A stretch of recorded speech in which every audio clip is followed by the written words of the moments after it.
Welcome to Clariot Noir. Like, comment, and subscribe for more real scary stories. I thought it was a prank, so I played along at first. I don't bite, I told them. You can sit here. I pointed to the empty desk, dead center and at the front of the class, directly in front of my desk.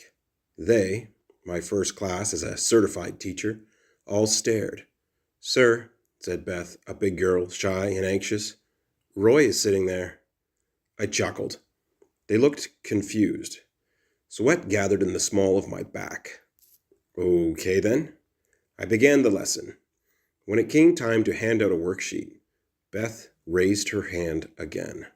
"Sir, you forgot Roy."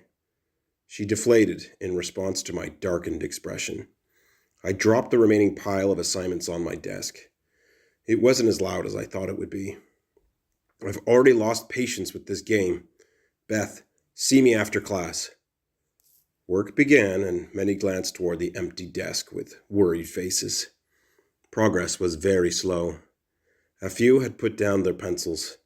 This work was easy. I didn't understand. "What is the problem, folks?"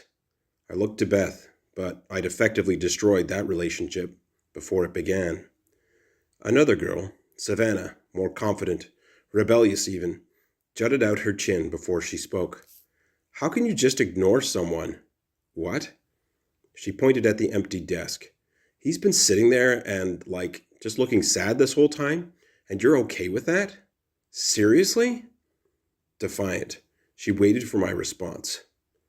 "As I stated earlier," I said, calmly, firmly, "I've had enough shenanigans." Before Savannah could speak, I pointed toward the exit. "Get out. Principal's office, now." The girl swore under her breath as she collected her things and left. I paged the office and told them the girl was on her way for disrespect. None of the other kids would meet my eye. I sat at my desk and waved my hand at them dismissively. "Finish your work." This was going to be a difficult class. It was my first, however, so maybe that was to be expected. As I gradually rallied my spirits and gathered my composure, the vice principal appeared in the classroom doorway, beckoning me toward the hallway with his finger. He didn't look happy. When I stepped out, Savannah was there, arms crossed. She'd been crying. "Savannah says you're intentionally ignoring a student in your class," the VP stated. I shook my head. "Sure," I said, trying to keep the situation light. "I'll show you." I backed into the classroom and pointed to the empty desk. "There he is." The VP's eyes narrowed as he took in the sight. "Go back to your desk, Savannah." I was invited into the hallway for a more private chat. "I know you're new," he said, "and maybe this is some modern technique out of Teachers College. Maybe it's one I don't know about yet. But at Buchner Collegiate, we address all students and make everyone feel like they're worth our time and consideration." I was confused and thought he hadn't understood. "Of course, I would never—" "Good," he said. Like so many principals, he ended the conversation abruptly and walked off, some kind of short man's flex over someone perceived as lesser. It was only my first day, but I decided I did not like this VP. Frustrated, I returned to class and dropped an assignment on Roy's desk. "There you go, Roy," I said, emphasizing the last word. The period ended, and the next group came in.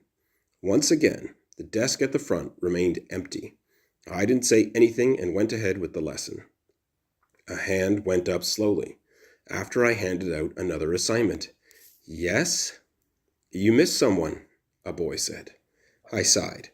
"Let me guess. Roy?" I gestured with the pile of papers to the empty desk. The kid looked to his colleagues for support before reluctantly nodding. Again, I dropped a worksheet on the empty desk on top of the first one from the previous period. "There we go. All better?" I didn't wait for an answer before moving on. The next class, after lunch, and the desk remained vacant. I beat them to the punchline and made sure Roy got a copy of the assignment, and nobody objected. At last, I thought the ordeal had ended. Then I was paged to the office. The VP and the principal were waiting at a round table. They wanted to discuss my student. Roy Vine, the VP said. Students have been coming all day to say you've been mistreating him, neglecting him. What? That's ridiculous. The principal lifted her finger. All students need our attention, compassion, and understanding.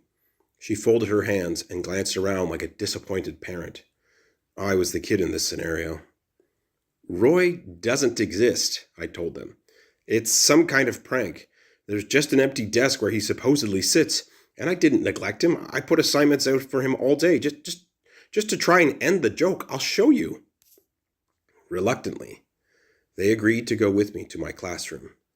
The assignments were there still with one major difference. All of them were completed. All of them were signed by Roy. My classroom had been locked. No one had been in or out. I begged them to let me see the footage, and it only confirmed this fact. The most damaging information against me and my sanity, however, came in the form of a file containing Roy's personal information. On paper, he exists.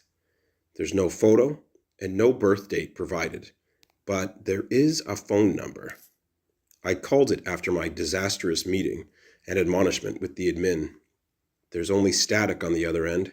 Static and a distant voice I strained to hear, speaking words of evil, detailed descriptions of horrific mutilation on people and animals, all read like a grocery list. Sometimes it's just names. Names of students who would later die in the same car crash. One of them went missing. It's all very tragic, I'm assured by colleagues and admin, but nothing more. I'm pretty sure I lost my mind after that. Kept my job, though. Fun fact, you can still be a teacher without sanity. It might even be encouraged. No one questions why a student would be in all 3 of my classes, over and over. I've been a teacher for 15 years as I write this email. Roy's been there every time. I know because everyone else can apparently see him, or at least knows he's there. I even tried getting rid of his desk, but room is always made, or a custodian brings an extra. Roy will sit in the back, but prefers the front. He does his work when I'm not there, and earns strong results. In fact, he's my top student, and always passes with ease. Yet, he'll never graduate, and never go away. Help me, Mr. Claret. Anyone? Help me? What should I do about Roy?